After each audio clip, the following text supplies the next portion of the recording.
صدقات دو طرح کے ہیں، صدقات واجبہ اور نافلہ۔ واجبہ وہ صدقات ہیں جو ہم پر واجب ہیں۔ واجبہ میں قربانی آتی ہے اور صدقہ فطر آتا ہے۔ قربانی جو ہم عید الاضحیٰ پر کرتی ہیں اور صدقہ فطر جو ہم عید الفطر پر ادا کرتے ہیں۔ دیکھیں، جو صدقات واجبہ ہیں جن کی ادائیگی ہم پر شریعت نے لازم کی ہے وہ صدقات واجبہ کہلاتے ہیں۔ ان کی ادائیگی ہر صاحب استطاعت پر لازم ہے۔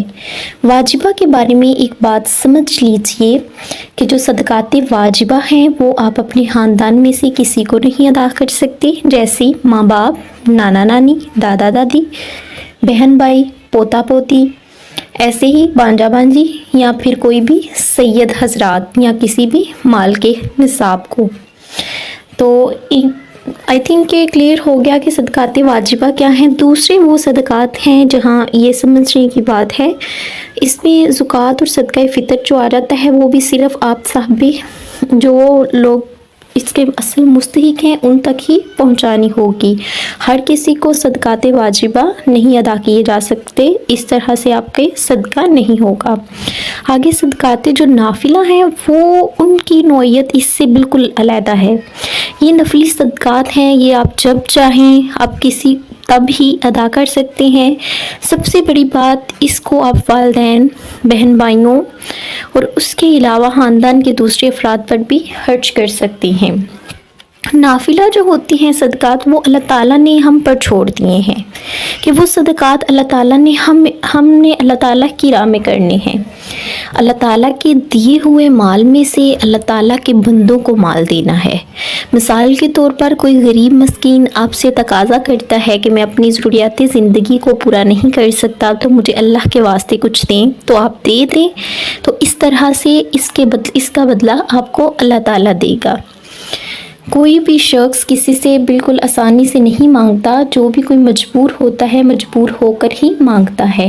آپ پلیز دینے والے کے منہ کی طرف نہ دیکھا کریں، بس بلکہ یہ دیکھا کریں کہ اللہ تعالیٰ نے جو آپ کو دیا ہوا ہے شاید اللہ تعالیٰ کی طرف سے ہم پر کوئی آزمائش ہے، جو اللہ تعالیٰ نے ہمیں مال دے کر آزمایا ہے۔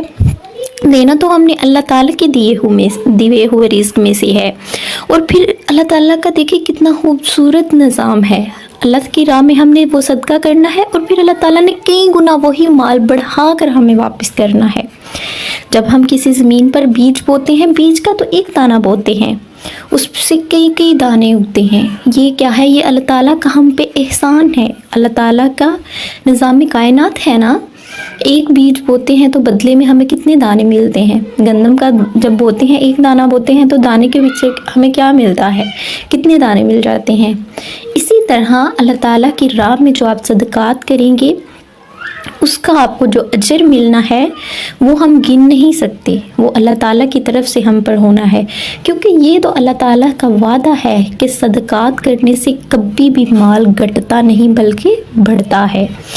ویسے بھی ایک جگہ اور بھی ارشاد ہوتا ہے کہ تم اللہ تعالیٰ کی راہ میں وہ چیز خرچ کرو جو تمہیں سب سے زیادہ پسند ہے، جسے تم سب سے زیادہ محبوب رکھتے ہو۔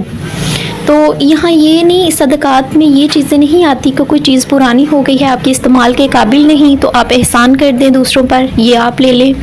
تو صدقات جو ہیں وہ اللہ تعالیٰ کی راہ میں جب بھی دیں اچھی چیز دیں، جس طرح کی آپ کو اللہ سے امید ہے، اللہ تعالیٰ سے جو کچھ آپ چاہتے ہیں ویسا ہی اللہ تعالیٰ کی راہ میں خرچ کرنا چاہیے۔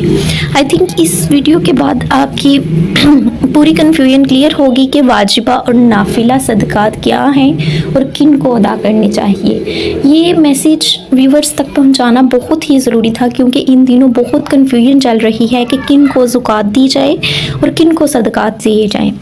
واجبہ صدقات آپ کے تب ہی ادا ہوں گے جب مستحق لوگوں تک پہنچیں گے، اور جو نافلہ ہے وہ اپنے مال میں سے اپنے حساب سے اگر آپ اللہ کی راہ میں خرچ کریں گے تو اللہ تعالیٰ اس کا بدلہ بھی آپ کو ضرور دیں گے۔